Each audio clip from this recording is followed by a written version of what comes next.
Salve, salve galera! Eu sou o Luan Matheus, sou UX Designer e esse é o Papo de UX. Hoje a nossa conversa aqui é sobre design visual. Qual é a melhor forma de se fazer um processo criativo na hora de criar interfaces? Como podemos desenhar artefatos melhores para os usuários terem uma boa experiência? Essas e outras questões iremos abordar neste papo. E claro que para somar com a gente eu convidei um amigo que possui mais de 15 anos de carreira na área e atualmente atua como especialista em design de produto no Itaú. Salve, salve, Rafael Araújo. Olá, bom dia, tudo bem? Tudo bem contigo, Rafa. Obrigado por ter aceito esse papo aqui com a gente, hein? Que isso, eu fiquei honrado pelo convite, obrigado. Pô, valeu, tenho certeza que a galera vai curtir também. Esses seus anos de experiência aí vai contribuir bastante pra galera ter uma visão mais aprofundada aí sobre design visual. E eu sempre comento que cada papo aqui, pra mim, também é uma aula, porque é sempre uma troca, né? Então eu tô sempre aprendendo com várias pessoas que passam aqui e eu tenho certeza que contigo não vai ser diferente aí. E eu quero deixar uns recados aí pra galera antes, né? Lembre de pegar o link deste episódio, compartilhar aí pelas redes sociais, LinkedIn. No LinkedIn, principalmente, marca eu lá também, Luan Matheus, marca o Rafa também, que tá por lá, Rafael Araújo. Você vai encontrar também ele lá, vai ser super legal a gente ouvir a sua opinião, o que você achou deste episódio. Lembre-se também de deixar o seu like. Se você está ouvindo pelo Spotify, tem como você dar as 5 estrelas, isso ajuda a impulsionar cada vez mais os nossos episódios. E se você quiser contribuir também de forma monetária, tem a nossa chave Pix, que é pix@papodeux.com.br e você pode contribuir por qualquer valor. E Rafa, antes da gente mergulhar sobre este assunto, eu queria ouvir um pouquinho da sua história aí, como que você começou a sua carreira, o que motivou você a trabalhar com design, como é que foi esse rolê aí que, 15 anos é bastante tempo, hein? Eu comecei a olhar para design, olhar para tecnologia quando eu tinha ali meus 16, 17 anos. Eu fiz um curso técnico de informática e era muito focado em programação. Depois de um tempo, depois de alguns semestres, eu acho que no segundo semestre, a gente começou a ter aula de web design, né? E as aulas de web design, elas tinham um lado mais visual que as aulas de programação não tinham. E eu comecei a entender que, eu gosto disso. Eu acho que eu me identifico muito mais com essa parte de web, de internet, do que a programação pesada. Eu via que boa parte dos meus amigos na turma, eles tinham muito essa fixação por programação, por escrever o melhor código, e eu nunca fui muito focado nessa parte de desenvolvimento. Inclusive, essas aulas me repetiam ali quando eu tinha meus 10, 12 anos, que eu me arrisquei a fazer alguns sites sobre Pokémon na internet, quando eu era mais novo, e comecei a usar internet, arrisquei fazer alguns sites sobre jogo, sobre desenho, que não foram para frente. Eu era muito pequeno para conseguir dar conta disso, mas foi uma experiência. Então, o meu primeiro contato foi no ensino médio, no curso técnico. E aí, quando eu comecei a procurar cursos de graduação, eu já percebia que esses cursos mais tradicionais não me atendiam muito. Então, boa parte desses meus amigos foram fazer cursos mais técnicos, então, engenharia de computação, ciências da computação, e eu falei, cara, ainda não é isso. Aí eu vi o curso de design industrial, que já tinha ali algo mais relacionado à comunicação. Eu falei, legal. Publicidade, legal, mas também acho que ainda não. E aí eu encontrei o curso de design digital, que era muito focado no ambiente digital, muito focado em internet na época, né? Mobile não era algo super difundido como é hoje. E aí eu falei, cara, vamos nessa. Então eu entrei no curso de design digital na Anhembi Morumbi em 2006. Fiz meu primeiro estágio na área no ano seguinte, então no segundo ano já comecei a estagiar com design. Meu primeiro papel na área, eu trabalhava com Flash. Eu nem sei se a galera mais nova vai conhecer Flash. Então, Flash era um aplicativo da Macromedia, que depois foi comprado pela Adobe, fazia parte do pacote Adobe, que fazia animações para a internet. Então, meu primeiro emprego foi nisso. A gente fazia algumas animaçõezinhas para os sites, interativas ou não. Então, algumas animações eram mini vídeos, outras tinham ali algumas interações, eram mini aplicativos, mini aplicações no navegador do usuário. Eu gostava muito de trabalhar com Flash, então pensar nessa interação, pensar nas animações, nas micro-interações, mas o Flash começou a morrer, porque era uma aplicação que não rodava muito bem em celular, principalmente no iOS. O Android falava que rodava, mas mesmo assim tinha alguns aparelhos que não rodavam muito bem. Então as empresas foram parando de desenvolver essas aplicações em Flash nos seus sites porque não rodavam em celular. E as pessoas estavam começando a ter smartphones, começando a pensar em acessar os sites em diferentes plataformas. Então, o Flash foi começando a morrer, a Microsoft chegou a tentar trabalhar com uma plataforma similar, que era o Silverlight, mas era diferente do Flash. E aí, naquele momento, eu tive que fazer uma decisão. Eu continuo trabalhando com animação, pensando em trabalhar com motion design, vídeo, ou eu parto para uma área mais visual design. E naquela época eu olhei muito para o mercado, para o cenário que eu tinha naquela época, na verdade. Então, a empresa que eu trabalhava tinha 20 designers, 20 visual designers entre online e offline, e um cara de vídeo, que era o cara que fazia captação, que fazia edição, que fazia ali as interações dos vídeos que ele construía. E, cara, no começo da carreira você quer trabalhar, né? Você fala, putz, onde eu vou ter mais oportunidade? Vou focar minha carreira no visual design. Cheguei a explorar um pouco, trabalhar com vídeo, então fiz algumas edições no Premiere, cheguei a fazer um curso de After Effects, mas nunca foi algo que eu me dediquei. Eu decidi direcionar minha carreira muito para o visual design. E aí trabalhei em agências de marketing, agências de comunicação, por alguns anos. Depois começam as redes sociais, né? Então, no começo do seu trabalho, você quer muito fazer coisas bonitas, visualmente interessantes, que transmitem informação. Mas aí, quando chegam as redes sociais, você começa a perceber que não é só você fazer algo bonito, visualmente interessante. A informação precisa chegar no cliente, chegar no usuário e dar algum retorno. A gente já começa a trabalhar com um time de planejamento ali junto com a gente, que já começa a avaliar a performance das peças que você está desenvolvendo nas redes sociais. Então, esse tipo de peça não performa, a gente precisa trabalhar com menos texto, a gente precisa trabalhar de forma mais visual. Então, você já começa a moldar o seu trabalho em cima do que o cliente está esperando, do que realmente vai chegar no cliente, do que vai atingir as pessoas que estão acessando aquela rede social, aquela plataforma. E é nessa época que eu começo a entender, putz, então, beleza, eu preciso ir adaptando o meu trabalho em cima do que o cliente espera, do que realmente vai sendo relevante para ele. Depois disso, depois de trabalhar aí com peças de comunicação, com rede social, eu trabalhei no meu primeiro aplicativo. Na época, a gente tinha um cliente que estava trazendo alguns tablets para o Brasil. E eles falaram, cara, a gente quer dar esses tablets na mão dos nossos vendedores e a gente quer que eles vendam os nossos produtos por tablets, porque vai parecer super moderno, super tecnológico. A gente quer um aplicativo que seja a vitrine dos nossos produtos. Na época, a minha head, que já sabia do meu interesse em trabalhar com produto digital, falou, cara, você já fez um aplicativo? Eu falei, não. Você topa fazer? Topo. Então fiz ali aquele primeiro aplicativo de uma forma totalmente experimental. Então tinha um arquiteto de informação trabalhando ali comigo, mas foi algo muito tentativa e erro. O layout dessa primeira ferramenta eu fiz no Photoshop. Então, cara, hoje a gente olha para trás e fala, velho, é uma ferramenta zero adequada para você trabalhar nesse tipo de formato. Mas, cara, foi um experimento muito legal, sabe? Foi muito legal entender como que eu ia começar a trabalhar, como eu ia desenhar um aplicativo. Então, Photoshop funcionou na época, ficou um aplicativo super pesado. Hoje eu olho para trás e falo, cara, eu acho que eu não aproveitaria nada do que foi feito ali.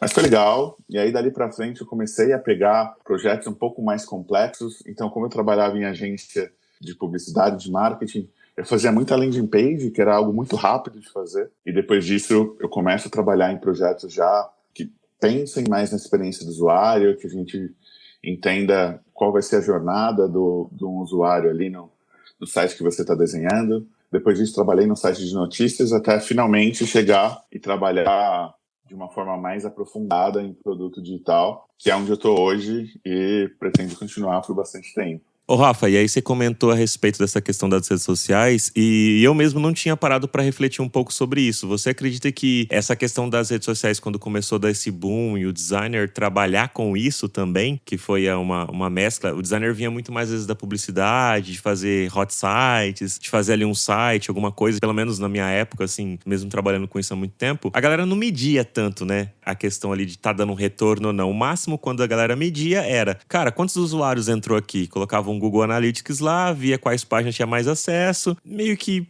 só pra ver. Não tinha muito uma função por trás daqueles dados que eram analisados, pelo menos na maioria dos casos. Você acha que por conta das redes sociais do boom e o designer trabalhar com isso também, foi aí que a gente começou a ficar mais estratégicos? De começar a olhar de fato pra, cara, o designer tem que fazer design pra também trazer retorno? Você acredita que foi meio que isso que alavancou essa nossa visão de estratégia para o mercado? Porque você comentando, eu comecei a refletir e falei, cara, eu nunca tinha parado para pensar sobre isso e faz sentido, sabe? Não sei o que você acha. Eu acho que não foi quando começou, mas provavelmente foi quando a gente teve o maior boom nesse ponto. Porque se for pensar em design gráfico, por exemplo, uma revista precisa chamar atenção numa banca de jornal. Para o cliente que está ali na banca pegar e escolher aquela capa, ele precisa achar interessante a forma como aquela revista está sendo vendida para ela ser escolhida. Então, o designer sempre teve esse papel de desenhar um produto que chamasse a atenção desde os formatos analógicos. Mas eu acredito que com as redes sociais a gente começou a pensar mais nisso, a gente começou a trabalhar mais em parceria com outras áreas, né? Então, nessa época que eu começo a trabalhar com redes sociais, existia um time de planejamento que estava ali junto comigo, fazendo essa análise do que estava funcionando e que não estava funcionando nas redes sociais. Então, entender as peças que performam, o que funciona melhor. Então, putz, não faz sentido a gente fazer um post azul, porque azul é a cor de fundo do Facebook, é um texto que vai se perder ali na informação. A gente precisa pensar em outras cores, em algum formato que se destaque ali dos outros conteúdos que estão passando pela timeline do usuário, entender todo o contexto em que a peça que a gente está trabalhando se aplica. Então, eu acredito bastante que as redes sociais, elas começaram muito essa cultura de trabalhar com dados, de entender a performance dos produtos que a gente desenha. Legal, né, cara? E você vê que foi lá atrás, né? Se a gente parar pra pensar, estamos em 2024 gravando esse episódio e meio que começou ali em 2010, 2012, né? Tipo, há uns 12 anos atrás, mais ou menos. E então, se for ver, a gente ainda tem muita coisa pra crescer, pra amadurecer com relação a isso, né? E hoje você atua como especialista, né? O que um especialista faz no dia a dia, sabe? Eu vejo que muitas pessoas que estão começando na carreira agora com o design já têm dúvida com relação a Junior, Pleno e Sênior, que normal, cada empresa vai ter a sua régua de o que um júnior precisa fazer, um pleno e um sênior. E o especialista? Porque o especialista é pós-sênior. O que ele faz realmente no dia a dia? Ele pega mais projetos que o sênior? Qual que é a função dele, o papel dele ali pra contribuir junto com o time e até pra galera entender e falar, pô, depois do sênior eu quero ser especialista igual o Rafa. O Rafa faz isso, é super legal fazer, eu quero fazer isso aí também. Cara, o ideal é que ele não seja essa pessoa que só pega nos projetos, né? Geralmente, um analista de design júnior, pleno ou sênior, ele costuma trabalhar em demandas mais específicas, né? Alocado em squads, em projetos mais definidos. Eu vejo a atuação do especialista de forma mais estratégica. Então, ele é focado em criar suas próprias demandas, em encontrar problemas que precisam ser resolvidos e ter uma visão mais holística do cenário que ele está inserido. Então, tentando muitas vezes se distanciar um pouco dos problemas mais micro de uma operação, de uma squad específica, de um projeto específico, e ter uma visão um pouco mais macro, buscando criar as conexões entre os projetos e designers que atuam em diferentes times. Então, isso é muito do que eu faço hoje em dia, é entender o contexto ali em que eu estou inserido, ver os times, os designers que trabalham comigo, criar essas conexões, pensar também em métodos, em processos que podem ajudar esses designers que estão comigo no dia a dia. Então, como que a gente consegue evoluir a nossa disciplina de design dentro do cenário que a gente está, pensar em novos métodos. E o papel que não é só do especialista, eu acho que é um papel de todo designer, é também de facilitar essa comunicação entre o cliente e o negócio. A gente tem muito esse papel de tradução de cenários complexos, né? Então, muitas vezes, o negócio tem um desafio muito complexo para chegar no cliente, a gente tem que fazer muito esse papel de simplificação para chegar no usuário, e o cenário contrário também funciona, né? A gente também é muito o porta-voz do cliente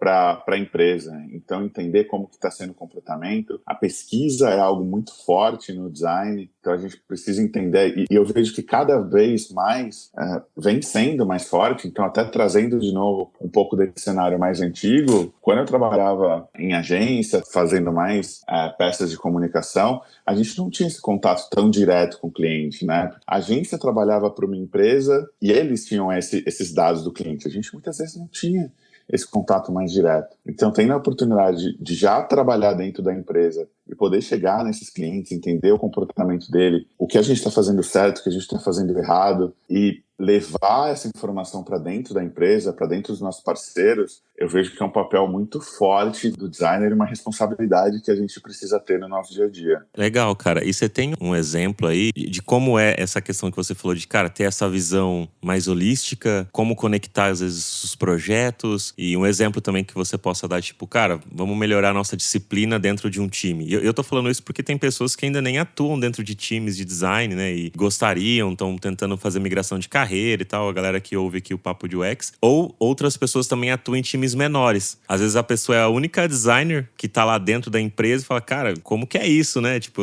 a galera às vezes não consegue imaginar, assim. Se você conseguir trazer algum exemplo pra tangibilizar pra galera, se puder, lógico, né? Às vezes alguma coisa assim que possa trazer, ficaria legal pra galera entender isso, assim. Dando até o exemplo do meu trabalho atual, eu trabalho no Itaú, focado em Itaú Empresas, e a gente tem outros times trabalhando em outros projetos. Então tem um time que trabalha no Itaú PF, Itaú Cartões. É o papel do especialista também sair desse cenário de Itaú Empresas, que é onde a gente está trabalhando, e olhar o que os outros times estão trabalhando. Então, como o time de Itaú PF está trabalhando nas jornadas que eles estão construindo, como os times de cartões estão trabalhando nas jornadas que eles estão construindo, e levar para dentro de casa como que esse trabalho vem sendo feito em outros times, por outras frentes, para a gente pensar também em manter uma sinergia, né? É muito importante que a gente trabalhe de uma forma mais consistente. A gente está dentro da mesma empresa, os times são grandes, muitas vezes a gente não consegue se comunicar no dia a dia. Então, o SPEC muitas vezes tem esse papel de fazer essa pesquisa, e muitas vezes não só dentro da empresa que você está, mas uma pesquisa de mercado também. Então, como outros bancos estão trabalhando nessa questão de experiência do cliente, como outros players que muitas vezes não são bancários, mas que são referências que podem ser interessantes para a gente. Então, eu vejo muito esse papel de conectar produtos e projetos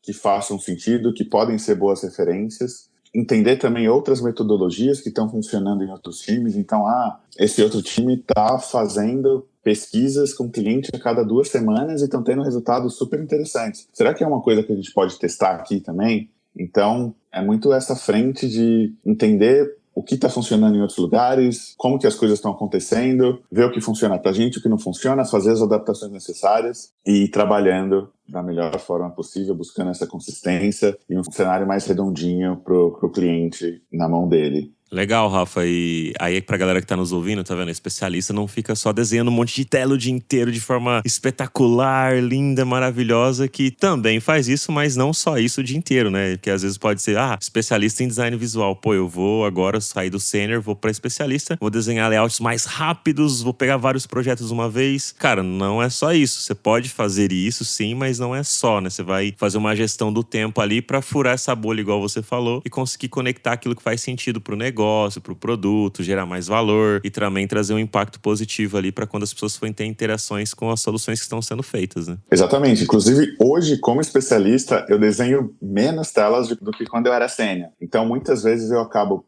pensando em alguns padrões para que o time siga, então desenhando algumas referências, pensando em algumas coisas que podem servir como base para o que o time está construindo. Claro que eu também estou ali com os times lapidando as experiências que eles estão construindo, pensando na melhor forma de deixar as jornadas mais redondinhas, mas botar a mão na massa, assim, eu botava muito mais quando eu estava focado em um projeto específico, que aí eu fazia, desfazia, refazia, pensava de novo. O papel de especialista tem muito essa questão de influência. Claro que as atuações mudam, né? Eu tenho uma atuação um pouco mais cross, eu trabalho de uma forma que eu gosto de estar ali junto com o time, de ter a interface com o negócio, de entender problemas, então eu vejo que eu sou, por mais que eu tenha um foco em visual, eu tento ter uma atuação muito generalista, de atuar um pouquinho em cada frente. Mas a gente tem especialistas que são mais direcionados, que têm um conhecimento mais aprofundado em uma área específica e o foco dele está ali, né? Muitas vezes tem alguns designers, inclusive, que trabalham junto comigo, que está focado em uma única frente, o trabalho dele está exclusivo ali.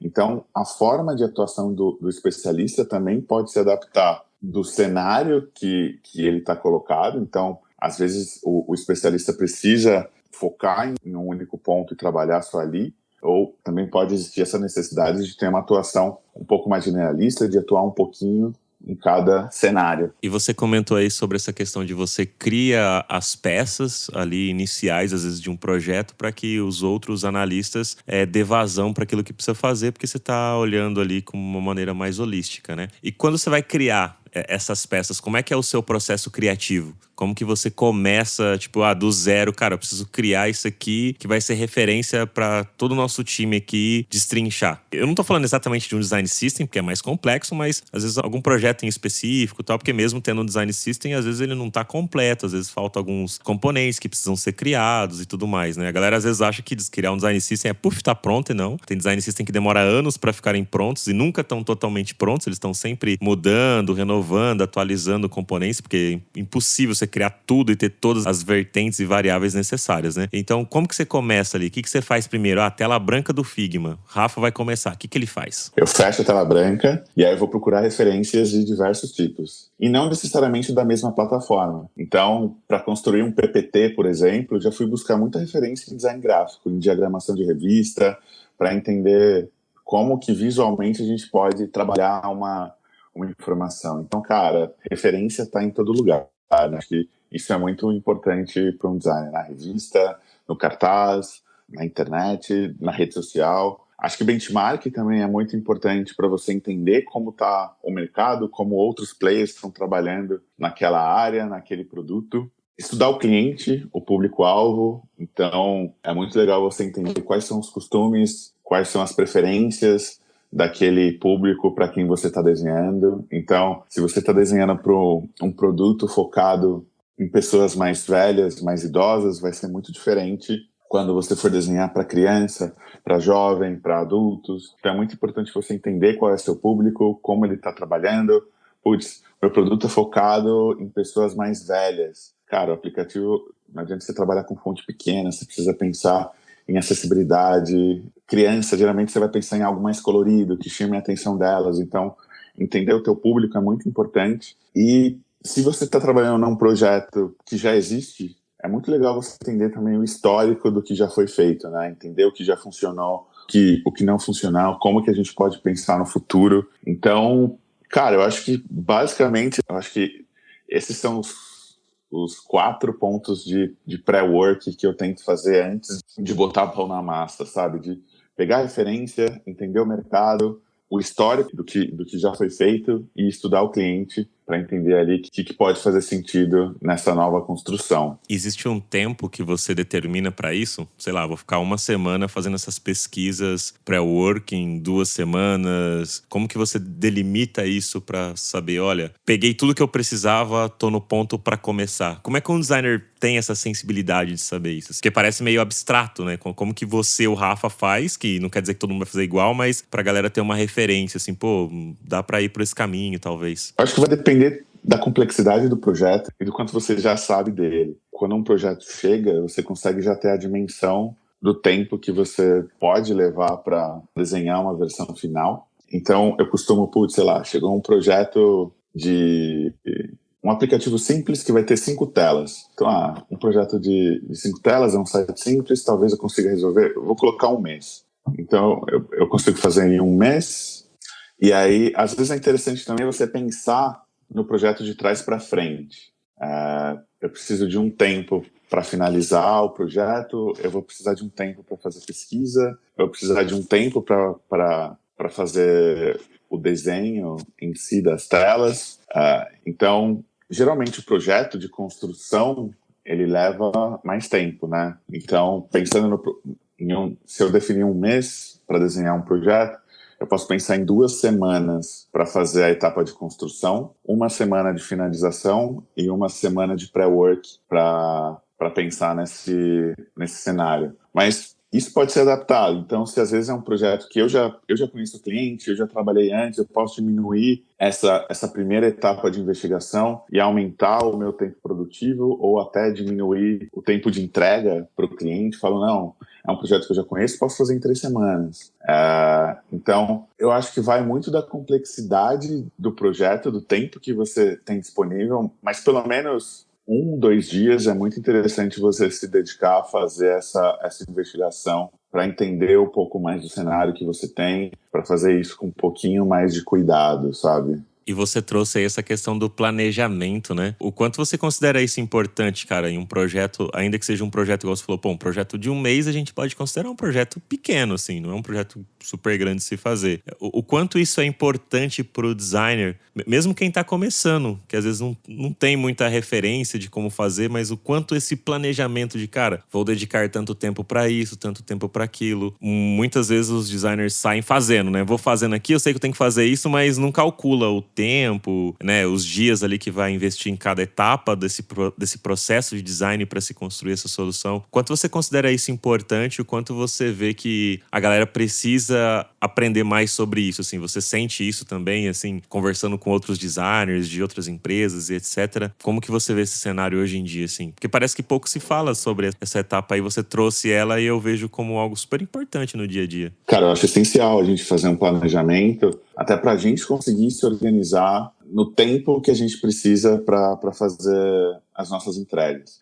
Por mais que, design é um trabalho criativo também, que muitas vezes a gente precisa de algum tempo de reflexão, mas a gente tem prazo, a gente tem tempo de entrega. Então, principalmente quando você já tem um prazo definido, é muito importante que você divida esse tempo, fatie esse tempo nas entregas que você precisa fazer. Então, eu vou dedicar X tempo para pesquisa, eu vou dedicar 2X tempos para construir. Um ponto que eu não calculava no começo e que eu acabei quebrando muito a cara em cima disso é não calcular o tempo de revisão do projeto. Porque muitas vezes, depois que você faz uma primeira entrega para um cliente ou para algum responsável, sempre vai ter algum ajuste. É muito difícil algum projeto passar de primeira, né? Sempre tem alguma necessidade ali que você não captou direito, tem algum ajuste que precisa ser feito. Então, calcular também esse tempo de ajuste, de lapidação do projeto é muito importante quando a gente vai se planejar ali no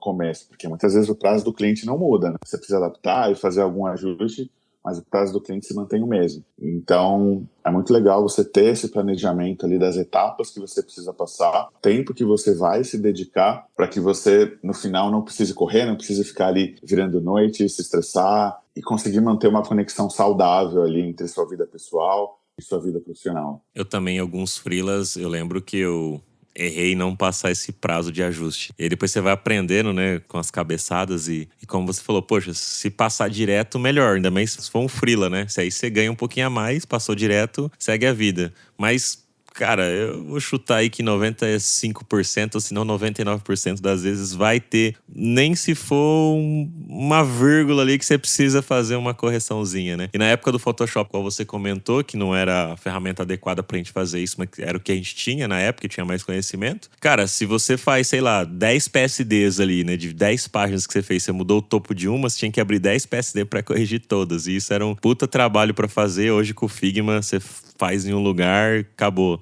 Replica para todos os outros, é uma maravilha. Parece um sonho, né? Nem dá para acreditar que a gente trabalhava com Photoshop e tendo que abrir vários PSDs super pesados, né? É muito legal. A gente fazia com as ferramentas que a gente tinha, né? A gente adaptava. O Photoshop não era para isso, né? Uma ferramenta de edição de imagem, mas, a gente conseguia adaptar o nosso cenário para isso e vamos nessa. Mas que bom que o mercado foi entendendo as necessidades e as ferramentas foram sendo adaptadas para os cenários que a gente precisa. E Rafa, quais são os desafios que você enxerga hoje em dia que muitos designers acabam tendo, assim, na hora que eles vão criar interfaces digitais para que elas possam ser atrativas, sabe? Elas possam ser atraentes ali para a galera usar e, claro, sem perder a questão de usabilidade, acessibilidade, etc. O que você percebe aí nesse nosso cenário? E a minha pergunta é muito relacionada que, cara, em 2020 teve o boom ali de muita contratação de designers, pessoas migrando para a área, cada vez mais esse mercado fica aquecido, veio alguns layoffs, algumas demissões em massa e tal, mas ainda assim a gente tem muita galera aí tentando migrar, vir para a área, conheceu a área, acaba atraindo pessoas que genuinamente querem trabalhar com isso porque viu nisso uma parada legal, um propósito e tudo mais.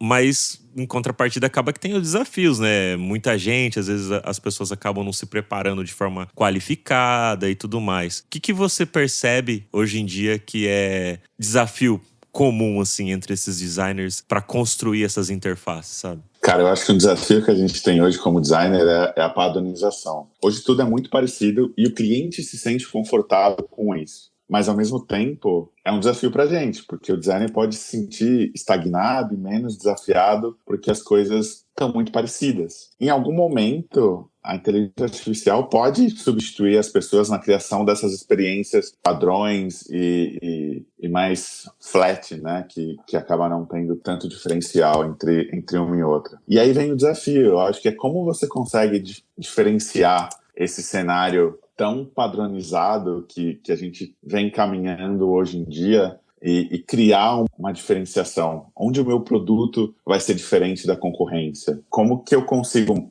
manter o usuário confortável? Porque não adianta a gente revolucionar, trabalhar numa interface super diferente, se vai mudar ali a forma com que as pessoas estão acostumadas a usar, mas é muito legal que a gente consiga pensar qual é a identidade que a gente pode criar, como que a gente pode fazer um mix ali de experiência com branding. Então, as marcas têm ali seu guia de marcas, suas peculiaridades de cores, tipografia, enfim. E é um desafio legal também você pensar nesse mix de padronização, de algo que já está muito estabelecido na cabeça do cliente, com explorações, com esse mix ali de branding e novos cenários. Mas, de novo, eu acho que é um cenário muito arriscado quando a gente pensa em ousar demais no cenário digital. Teve uma loja de e-commerce que eu acessei há algum tempo atrás, que eles mudaram completamente a forma de navegação do site.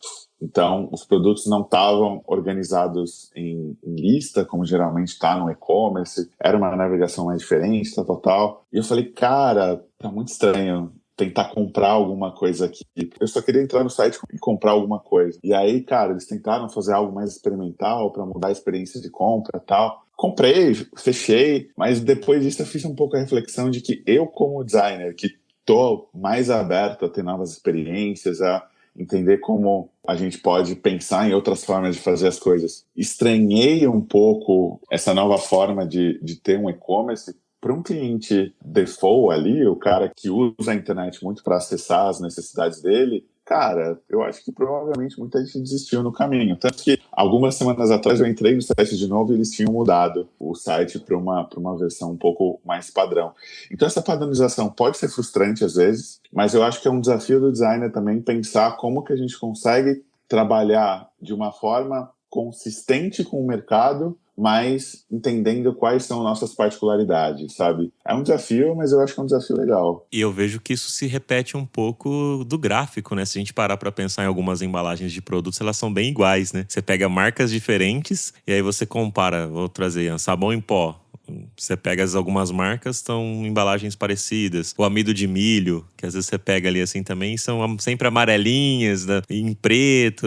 Parece sempre as marcas são até próximas ali. É claro que talvez algumas marcas podem até fazer isso como uma forma de tentar enganar clientes, né? Porque aí o cliente vai na prateleira do mercado, vê um produto que ele acredita que é aquela marca, não é, e tá mais barato, ele pega correndo, põe no carrinho, compra e depois vê que não era aquela marca e foi embora, né? Mas eu acho que muito se repete do gráfico ali, assim, essas coisas. E realmente é um desafio, né? Porque você tem que inovar, trazer coisas diferentes para não deixar todas as interfaces iguais e ao mesmo tempo a gente tem que deixar formas de navegações padrão para que não frustre o usuário. Porque, como você disse, cara, se frustrou você, que é um designer e sabe que a pessoa ali está testando, imagina se fosse uma outra pessoa que não é designer. A maioria das pessoas não são designers, então elas vão entrar no site para comprar e vai falar, poxa, não consegui comprar aqui. Ela acaba que o negócio perde dinheiro, né? A pessoa precisa entender que ela sabe o que ela está fazendo, né? Então, se ela entra em uma aplicação e ela se sente perdida, a probabilidade dela não voltar, dela não querer usar mais essa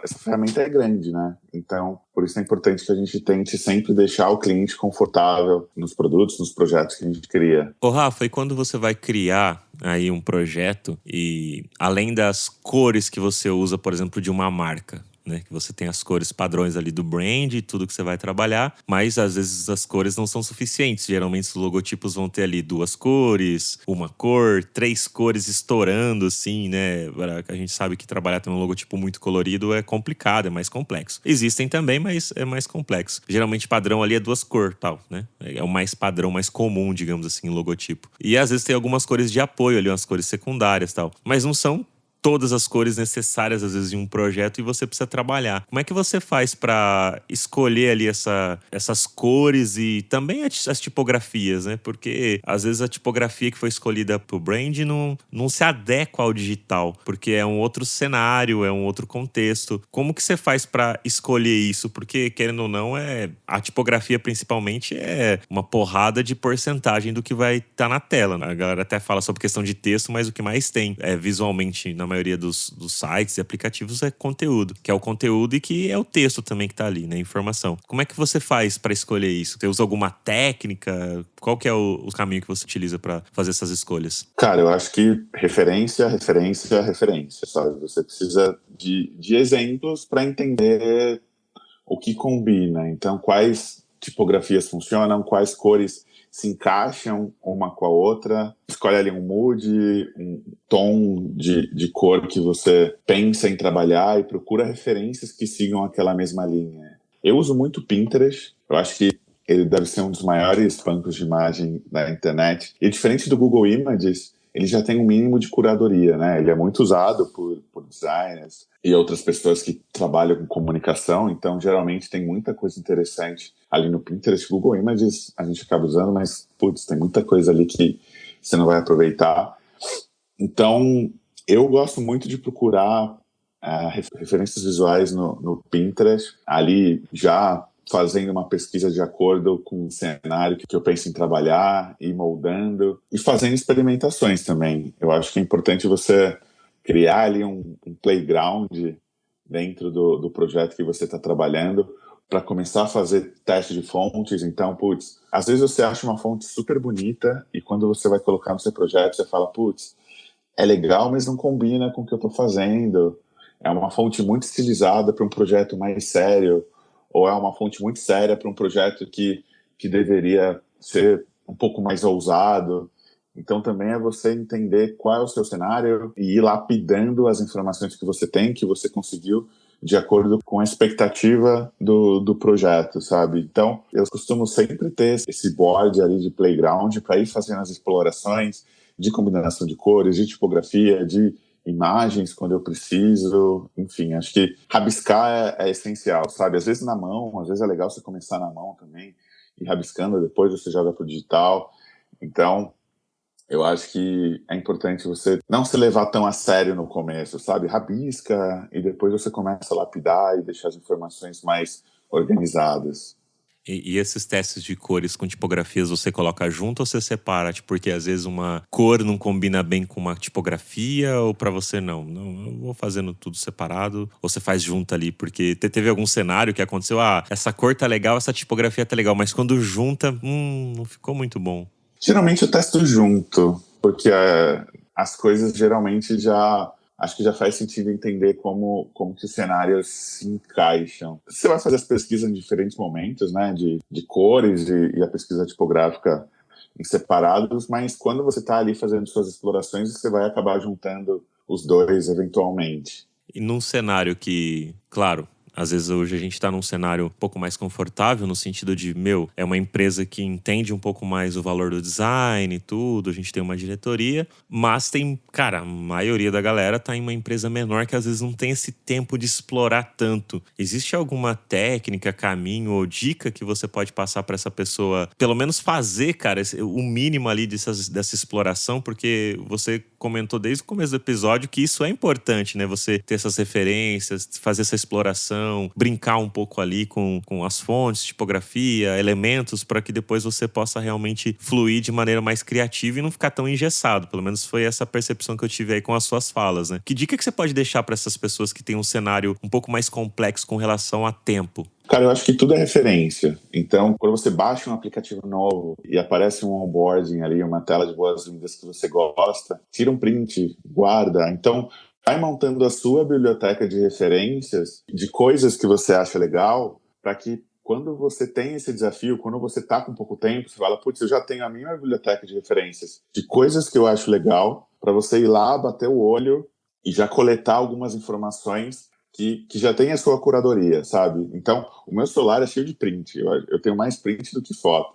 Porque são coisas que eu vou navegando, que eu vou achando legal, eu printo, eu guardo, e aí vou montando esse board aqui de referências, de coisas que eu acho legal, que eu vou revisitando de tempos em tempos, sabe? Então, sempre que tem algum desafio, eu olho aqui essas coisas que eu já guardei no passado e que em algum momento pode me inspirar para projetos do futuro. Então, a pesquisa não precisa acontecer só quando você tem um desafio. Ela vai acontecendo o tempo todo, né? Sempre que você vê alguma coisa legal, guarda, porque ela pode ser útil para você em algum momento. Cara, fantástico essa dica aí. E até mesmo como você falou que tudo a gente pode usar como referência, nós como designers, né? Então, cara, tá passando na rua, vê um outdoor, né? Como você falou, tira uma foto desse outdoor, tira uma foto de uma arquitetura que você acha legal, né? Às vezes a pessoa tá dentro de um ambiente legal numa loja, vê uma parada bonita, um cartaz bonito, tira essa foto também que vai ajudando, não só as questões dos prints aí. Eu achei bem legal essa dica. E, Rafa, antes da gente finalizar, você tem mais dicas aí pra quem quer se manter atualizado no mercado hoje em dia, assim, com relação ao design? O que você pode dar de ideia pra pessoa estudar? Além, claro, dos cursos, tem cursos maravilhosos aí no mercado, muitos cursos bacanas, tem cursos que não são tão bacanas assim, a gente sabe também, mas tem muitos cursos legais, inclusive a PM3, que é parceira nossa aqui, quem quiser fazer o curso tem o link aí na descrição do nosso episódio. Mas outras dicas que você quer deixar aí pra galera, que às vezes não consegue investir agora, que questão de grana também, né? Lógico, tem livros que são preços mais acessíveis, só que às vezes a pessoa, tô sem grana aqui pra colocar pra investir, coisas gratuitas também. Então, dicas pagas e gratuitas aí do Rafa aí pra pessoa se manter atualizada dentro desse mercado. Cara, eu já fui muito do blog, assim, tem blogs de design muito legais. Hoje um pouco menos, mas eu ainda dou muita olhada quando eu tenho um tempinho a mais, porque acaba sendo um conteúdo um pouco mais denso, você precisa estar um pouco focado, então, mas acho que tem blogs muito interessantes pra gente explorar.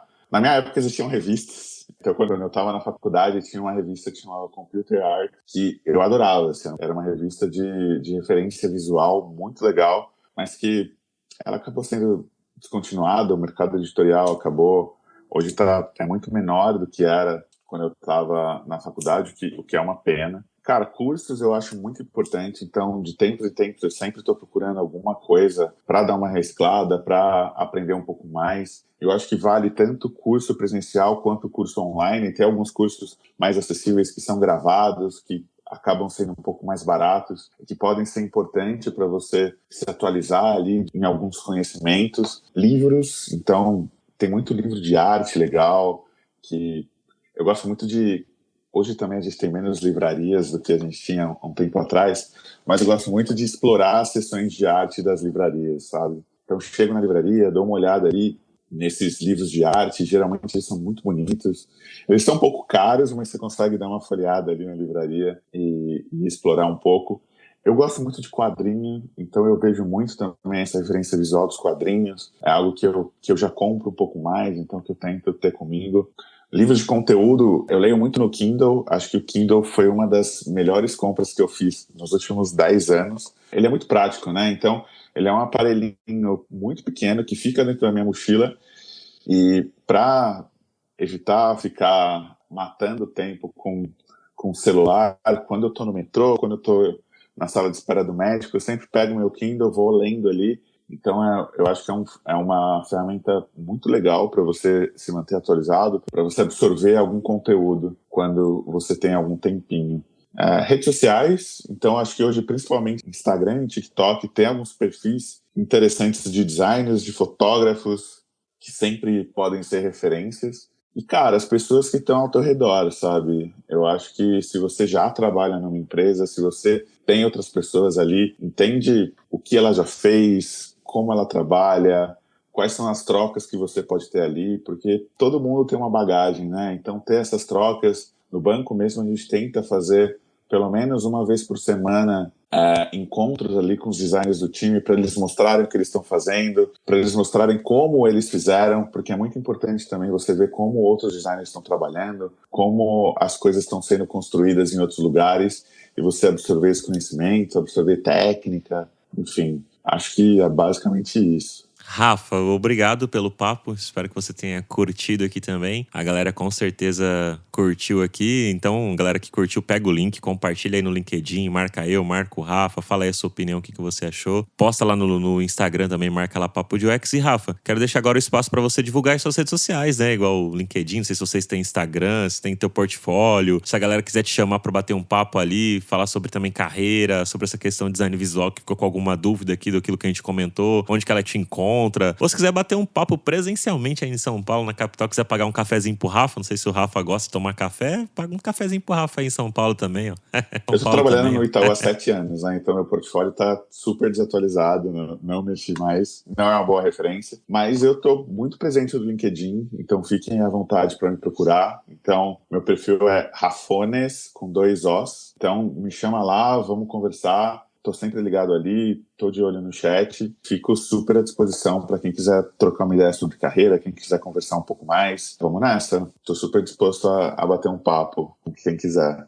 Pô, valeu demais, Rafa. Obrigado mesmo por ter participado aqui com a gente. Agradecer também todo mundo aí que ouve aqui o Papo de UX. Lembre-se que a gente tem o nosso e-book sobre as 10 heurísticas de Nielsen, que você pode baixar clicando no link que está na descrição deste episódio. E agora também a gente está com o nosso canal do YouTube do Papo de UX, lá que tem alguns cortes deste episódio aqui, cortes de outros episódios lá que você pode estar assistindo, que é muito legal. A galera curte, às vezes, ver cortezinhos, só trechozinhos assim. A gente está fazendo alguns cortes assim, colocando lá no YouTube. Se inscreve lá no canal também, ativa as notificações, que ajuda a gente e impulsiona cada vez mais os nossos conteúdos. E se você quiser também ir lá no YouTube, tem também o outro canal nosso lá, que é o Semiose Podcast, que eu faço com meu amigo David Art, que são várias entrevistas e papos incríveis também, que rolam por lá, que você pode também acompanhar. É isso aí, valeu e até o próximo episódio.